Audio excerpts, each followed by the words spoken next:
কি আছে তোমার ওই বালতিতে? আগে পাঁঠা। তা কিরকম পাঠা? গাছ পাঠা নাকি মাঠ পাঠা? আগে মাঠ পাঁঠা। তাহলে দাও। আহা, করো কি করো কি? বারবার দিতে গেলে তোমার হাত ব্যথা হয়ে যাবে বাবু। তার থেকে পুরো বালতিটাই আমার আসনে বসিয়ে দাও না। হ্যাঁ, পুরো বালতি পাঁঠা। এখন বয়স হয়েছে তাই, না হলে বলতাম গোটা পাঁঠাটাই বসিয়ে দিয়ে যাও।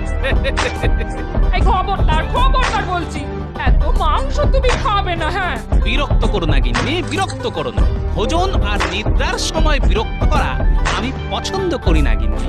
তাই বলে এই বয়সে তুমি এক বালতি পাঁঠার মাংস খাবে? হ্যাঁ, আহা, বাধা দিস না মা, বাধা দিস না। জামাই আমার চিরকাল খেতে ভালোবাসে, তাই খেতে দে। ব্যাস হয়ে গেল।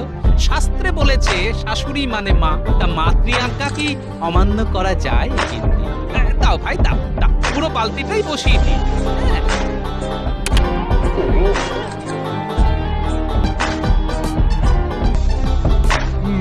খাও জামাইবাবু, খাও খাও।